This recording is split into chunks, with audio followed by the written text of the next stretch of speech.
Our next guest is known to millions as Lord of the Tides, Master of Driftmark, and the head of House Valerian. Lord Corlys is back for Season 2 of House of the Dragon. Let's take a look. I mistrust this silence. Daemon flies when we most need his hand at the oar. Devotion has never sat well with him. Steve Toussaint joins us. Now, what happened to your hair? I left that home. Hey, thank you so much for coming on the show. Really appreciate it. Oh, thank you so much. I'm so glad to be here. How would you describe, for people who haven't had a chance to see the show, Lord Corlys? Oh, goodness. Lord Corlys is, well, first of all, he's the most powerful man in the realm. He is a man for whom there is no grey. It's either black or it's white. He is a man of action, a very rich man, and rarely, for this world that we're in, he's a man who actually loves and listens to his wife.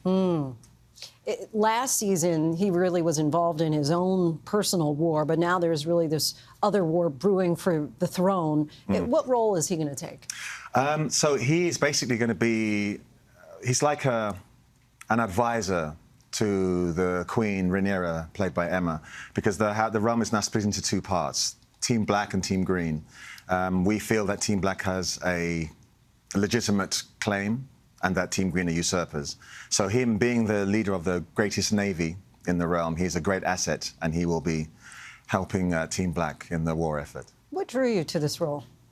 Oh, my goodness. Well, first of all, it was a role you couldn't turn down, but also it was a man of complexity.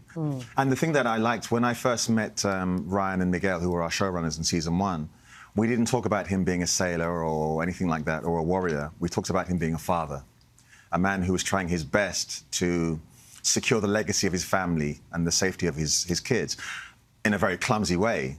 But that was his driving force. And so I thought, yeah, that's an interesting way to explore this particular character in this particular world. One thing that we've talked about on this show before is the backlash that some black actors have had for entering into the sci-fi fantasy space. I'm curious if you felt that personally and what you feel about that criticism. Yes, I did. It was publicised that there were some people who immediately felt that my casting was completely wrong. And I could understand in the sense that when you read a piece of fiction, if you read it, you have an image in your head as to what that person should look like. So that's understandable. I mean, Daniel Craig, when he was cast as Bond, there was a bigger backlash because he was blonde. So you get that. But what I objected to was then people racially abusing me. That is an issue that we still have to come to terms with. I think most of us are on the right side of history who want to create programs and tell stories that reflect the world that we live in. Because I believe that every drama that we make, wherever it's set, it still reflects the world and the times in which it was made. This is the world that we live in. We are people of all shades and colours, people of all genders and so forth, who now have a voice. And I think television drama should be at the forefront of that, showing people that that is possible.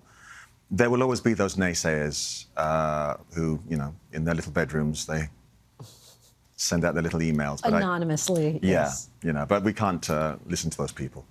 Game of Thrones obviously was known for its twists and turns. How much of that can we expect this season?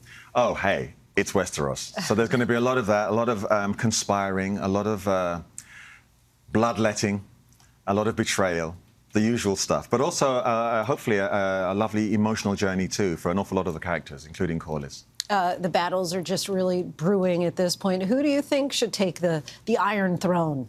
I really believe that my character's on the right side, because those people who've watched it will know that the king, before he died, said, my heir should be my daughter. That's Rhaenyra. We had lords coming in and bending the knee and saying, yes, we will follow your wishes. And so now you can't go against that.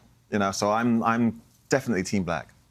Steve Toussaint, we thank you so much for coming by. I really appreciate it. And we want to let our viewers know House of the Dragon Season 2 premieres June 16th on HBO and will be available to stream on Max.